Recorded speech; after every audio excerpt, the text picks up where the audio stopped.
देखो लक्ष्मी जी की कृपा आप सबको चाहिए, बोलो चाहिए कि नहीं चाहिए? सबको चाहिए, हमको भी चाहिए। हाँ, हम झूठ क्यों बोलें? सबको चाहिए। लक्ष्मी माता है, माता की कृपा किसको नहीं चाहिए? सबको चाहिए। जगन माता है, हमारे ठाकुर जी की प्राणेश्वरी हैं, उनकी कृपा हमको क्यों नहीं चाहिए? हम ऐसे त्यागी बैरागी नहीं हैं जो हम अपने माता जी से विमुख हो जाएं। सबको चाहिए, लक्ष्मी जी की कृपा सबको चाहिए। लक्ष्मी जी की कृपा चाहिए तो इतने काम करना छोड़ दो।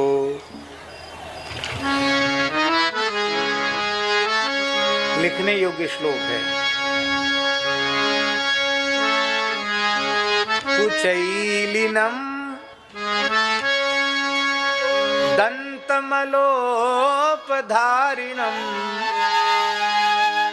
बह्वासिनम निष्ठुरभाषिणं च सूर्योदये चास्तमिते शयानं विमुञ्चति श्रीर यदि चक्रपाणि।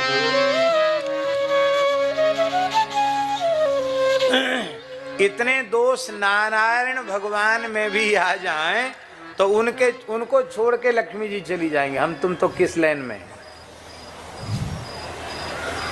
कुचैलिनम, जो सदा अपवित्र वस्त्र धारण करके रहते हैं, उनको लक्ष्मी। गंदे कपड़े नहीं पहनना चाहिए, मैले कपड़े मत पहनो, गंदे कपड़े मत पहनो, साफ स्वच्छ पवित्र वस्त्र धारण करो। बुरा नहीं मानना, भारतीय वेशभूषा पवित्र है और पाश्चात्य वेशभूषा अपवित्र है। ये कपड़े न रोज रोज धुलते हैं न रोज रोज सूखते हैं। तो ये हम लोग जो पहनते हैं, महाराज जी पहने हैं, रोज स्नान करो, रोज धो दो, अचरा लंगोटी धो दो, सुखा दो, दूसरे दिन पहन लो।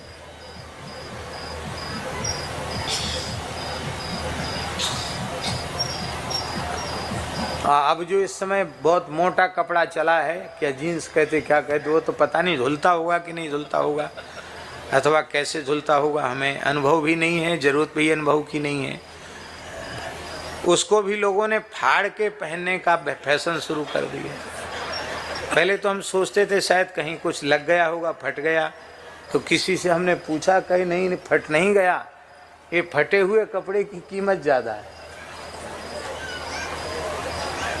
गरीब आदमी का भी कपड़ा फट जाता था गांव में, तो हमने अपने बचपन में देखा है, दूसरे कपड़े का उसमें थेगरी चढ़ा दी जाती थी, सिलाई कर देते थे। और उनको बेचारों को, गरीबों को संकोच नहीं होता, भैया हम गरीब हैं, फटा कपड़ा नहीं पहनते, दूसरे कपड़े की थेगरी हमने चढ़ा दी। अब अमीर लोग फटा कपड़ा पहन रहे हैं, भैया ये ऊट पटांग वेशभूषा मत धारण करो। फटे वस्त्र पहनने से लक्ष्मी जी नाराज होती है, टूटे फूटे बर्तनों में खाने से लक्ष्मी जी रुष्ट होती है। कुचैलिनम दंतमलोपधारिणम, जो दांतों पर मल धारण करते हैं। दांतों पर मल कैसे धारण होगा?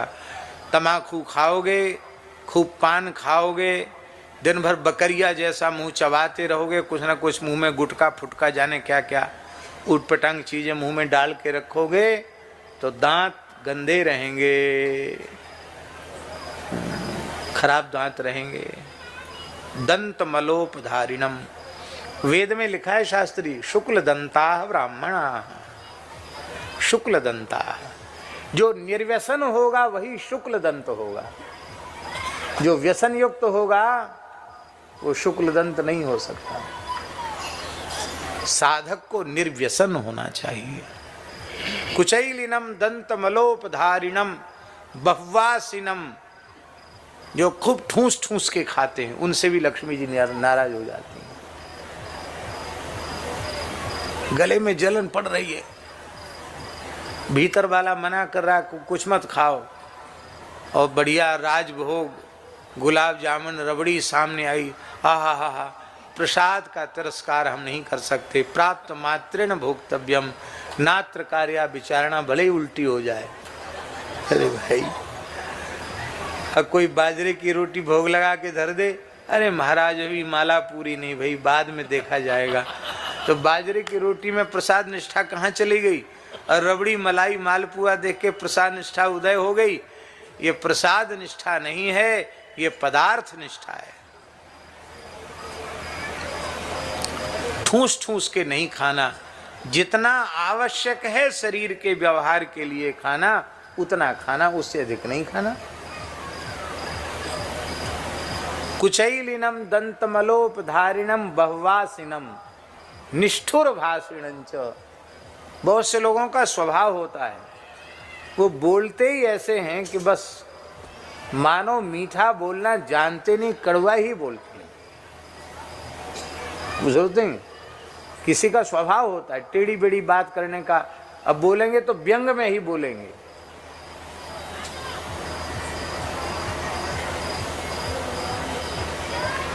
कठोर वाणी नहीं होनी चाहिए, निष्ठुर वाणी नहीं होनी चाहिए।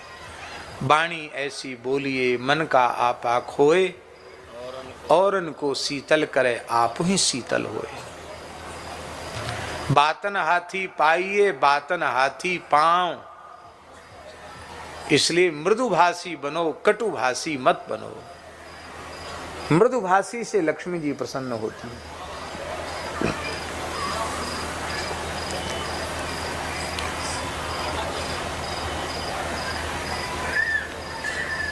एक हरिपाल नाम के व्यक्ति थे, उनको एक संत ने, ये भक्तमाल जी वाले हरिपाल जी नहीं, अलग हरिपाल नाम के व्यक्ति थे, उनको एक संत ने प्रेरणा दी थी कि कभी किसी को ऐसी बात मत कहना जिससे उसको दुख हो जाए।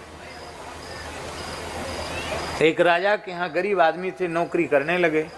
राजा का पड़ाव जंगल में पड़ा, वहाँ एक बावड़ी थी। उस बावड़ी में भयंकर प्रेत निवास करता था। उस प्रेत के डर के मारे कोई बावड़ी में जा कर के जल भरने नहीं जाता था। और हरपाल ने कह रखा था राजा साहब से कि जो काम कोई न कर सके वो सेवक को आज्ञा देना। राजा ने कहा हरपाल जाओ भैया, सब प्यासे हैं, पानी भर के लाना है तुमको। हाँ चले जाते, जो आज्ञा सरकार। बोले सुनते वहाँ जिन प्रेत रहता, भूत रहता। अरे बोले महाराज कोई रहता हो, हम तो सेवक हैं आपकी आज्ञा में। बावड़ी में सीढ़ियाँ होती हैं, तो वहाँ उसको वो अट्टहास करता हुआ प्रेत जिंद दिखाई पड़ा।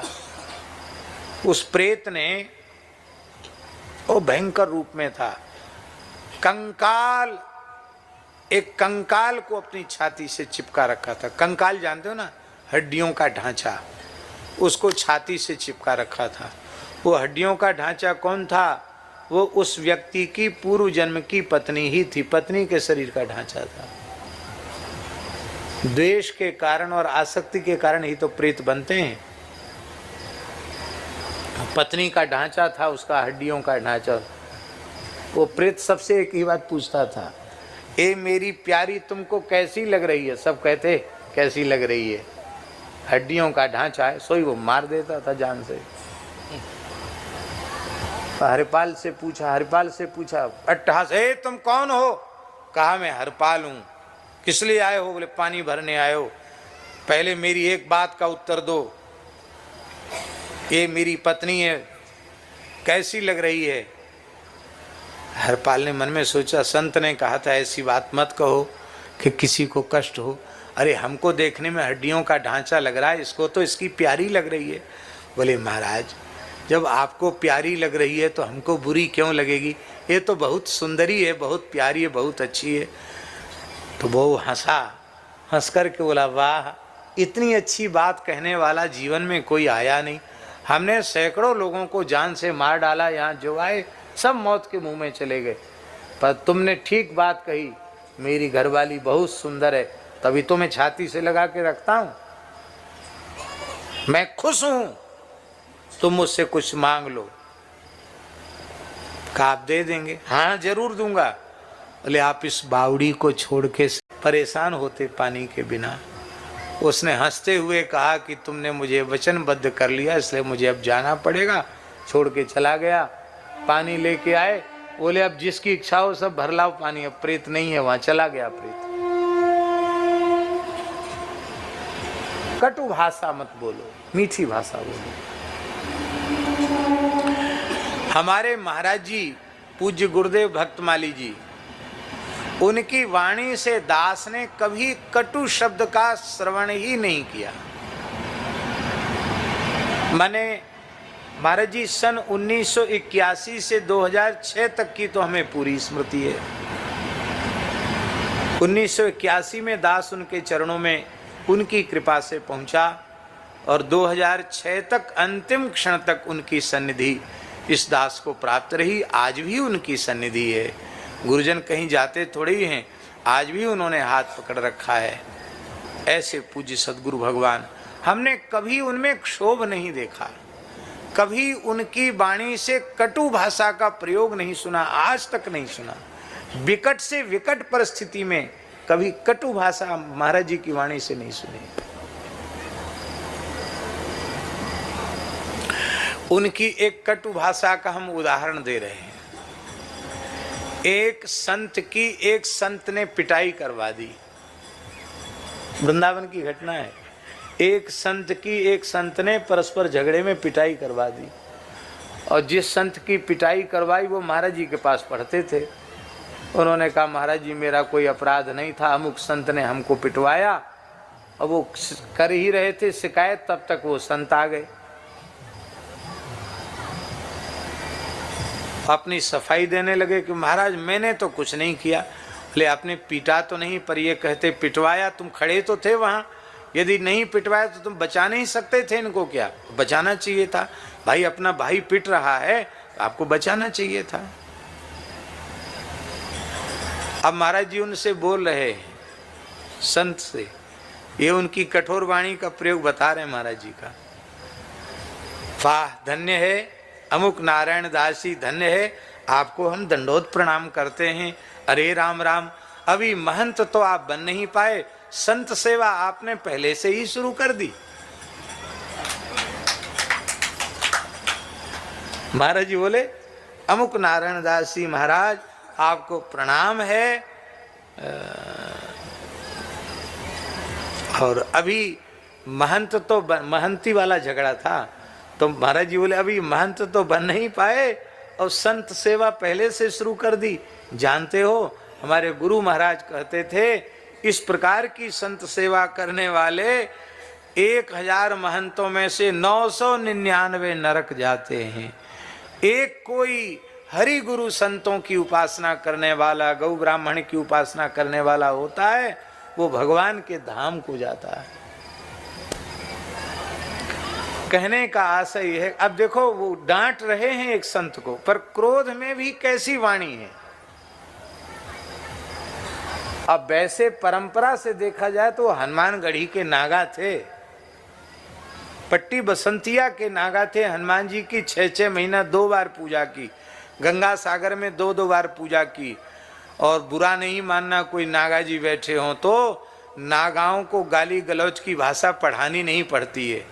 जैसे कोई जन्म से ही सीख के आवे, ऐसी वहाँ तो क्यों महाराज जी, वो गाली गलौज की पढ़ाई तो सहज है। पर उस वातावरण में महाराज जी रहकर अपने जीवन में कभी उनकी वाणी से कटु वचन, निंदा वचन, अपशब्द नहीं सुना है। निष्ठुर भाषण, कभी कठोर वाणी मत बोलो, किसी को पीड़ा पहुंचे ऐसी वाणी मत बोलो। और सूर्योदय और सूर्यास्त के समय जो शयन करता है, ऐसा काम यदि नारायण भगवान करें तो लक्ष्मी जी छोड़ के चली जाएंगी। सूर्योदय सूर्यास्त के समय बिल्कुल नहीं सोना चाहिए।